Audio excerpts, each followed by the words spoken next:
I'm Pops, and let's talk about the Avengers. That's right. The Avengers are being reboot again.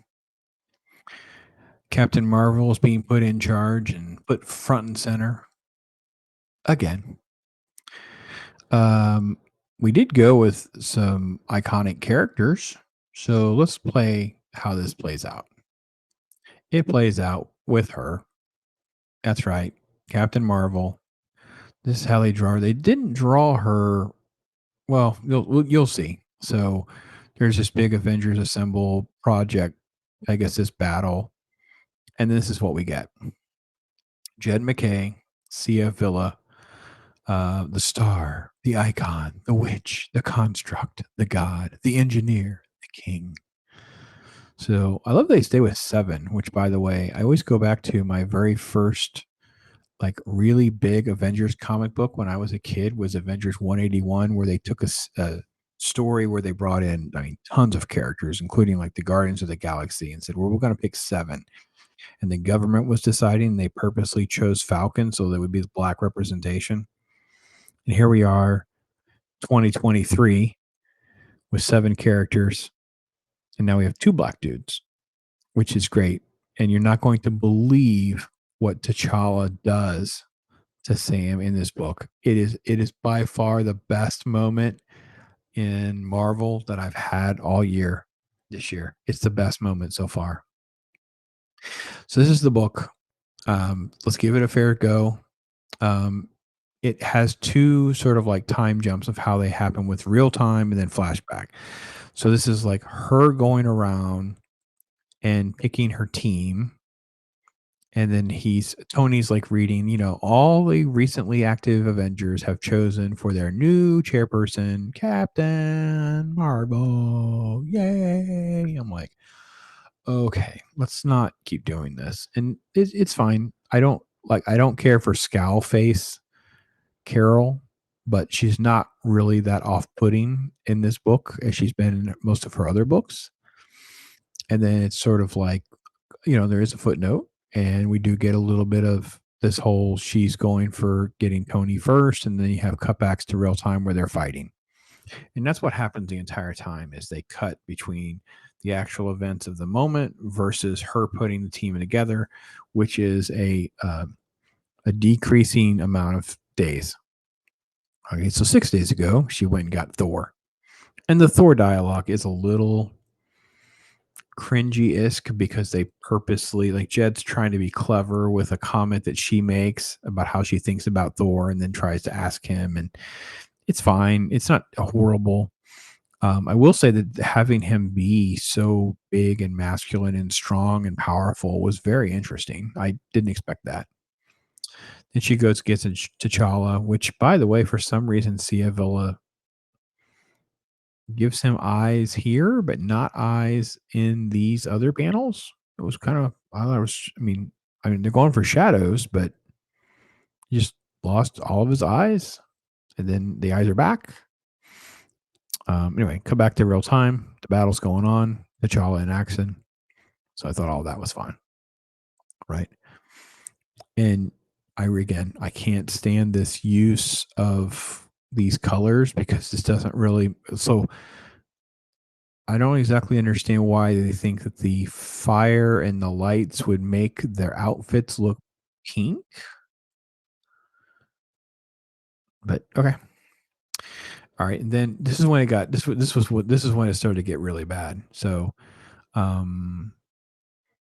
they have this whole thing. Are you talking to me, Cap, or him, Cap? Like who's Cap we talking about, right? And then you have it. It starts, right? I got a billionaire super genius. I got a former king, a king of gods in me, an alien hybrid boss of space. Obviously, I need a Captain America. Captain America. But the more I need a but more than that, I need a normal person, a war hero, a man out of time, living legend. Steve Rogers isn't that. No offense, Cap. None taken, Cap. Oh my God, Jed McKay. Were you told to write this so badly? Like, are you writing this for who? Are you writing this to answer the Twitter trolls to troll them. Because I want you guys to see how bad this is. I want you to get the full effect. So let's get this in here. You guys can get it. Let's see. Will it stay that way? No, it doesn't go that way. You got to go to this screen. So let's keep it back here. Let's keep blow it up. Like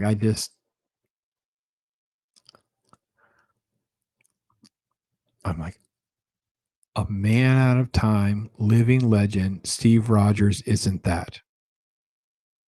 Steve Rogers is that, and Sam Wilson is not that.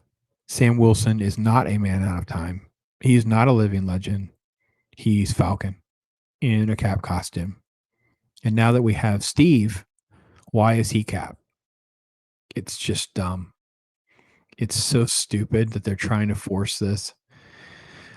But you, Sam Wilson, social worker, are the closest thing I have to that. The Avengers aren't gods. We can't afford to act like we are. And to remind us of that, we need a grounded perspective. And that's where you come in. And her fingers got really, really long. Her hands are so misproportionate to her face and how big they are. I actually wondered if AI did her hands. Does she have AI hands in this sheet scene? Because this hand is so massively bigger than her face. Like it's nuts. Like I'm talking like the palm is the size of her. I mean, it's so misproportioned in this panel. Then you have the fight, and then you have the most glorious moment right down here after the fight. It's just blah blah blah.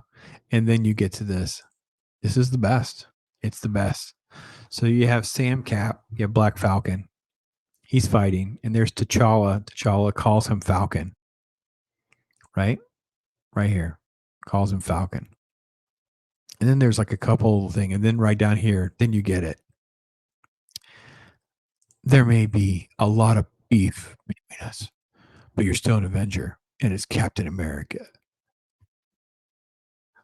So Sam has actually been triggered by T'Challa. T'Challa purposely called him Falcon. It's like this book is so anti-Twitter and on the nose of trying to defend their Captain America choice of making Sam Cap and not because Steve Rogers is like in the other page. It's like everything they say. It's just it makes no. You talk about trolling you, gaslighting you. That's better. Because how is Sam the man out of time?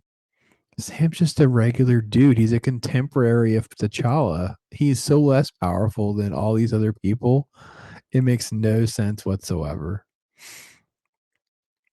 So then there's like this sort of like bland, irritating version of her talking to Vision, and it's fine. It's nothing really that big of a deal. And they cut back to the action, and it's fine. They're having a hard time taking Terminus down, by the way, which I thought was kind of weird because you would think that he would have been easily being handled by one or two of these.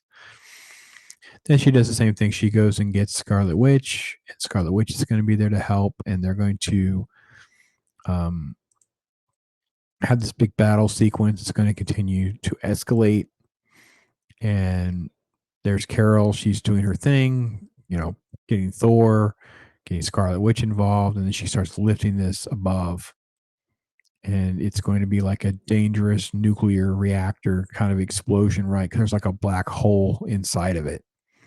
And Scarlet Witch is going to use her powers to kind of contain that.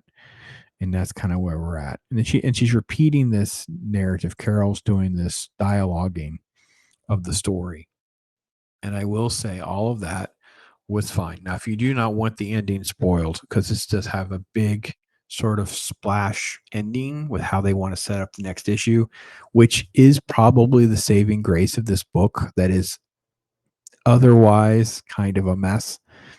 It's so funny how close they can get to doing something good, but they can't get out of their own way. And again, I don't know. I would love to know if there are like people telling Jed McKay he has to write all that stuff about Cap or not, and he has to have these sort of like cringy moments or not. I don't quite get the inconsistency with the art a couple times, but if you don't want this ending, just let me know. So she is all right, last chance. Spoiler warning. Okay. She is the one pushing the black hole bomb thing into space, and Wanda's going to do her spell around it, which you can see here. And you see, this is Captain America. He doesn't just say, you know, I'm on the intercept course. No, this is Captain America. I'm on the intercept course. I was like, it's whatever. So it goes off, and you can see her silhouette still in it. And then she in with everyone else around. And then it's blipped, and she's there. She's in this other area. And when she's there, she knows who it is immediately. She's with Kang. No when, nowhere, null time, the nothingness between moments, the last refuge of Kang the Conqueror. We must speak. I have a warning for you. And he's all bloodied, holding blood everywhere. And that's how it ends. So it ends strong. It makes me want to read more. It makes me want to find out what's going on. Why is this a big Kang thing? I will admit that. But again, kind of like what I read, and if you go over to my Dawn of DC Titans video, kind of have a similar reaction where I'm like, so many things are good, yet always falling short, can't get out of your own way. Art's inconsistent, cringy moment here or there. It's just this whole world of sort of like mediocre, like it's all like C plus type stuff, but just enough to make you want at least a little bit more. Like it's never like terrible. All right, B minus, all right, whatever. So that's my take on it. You guys will tell me what you guys think. I'm Pops.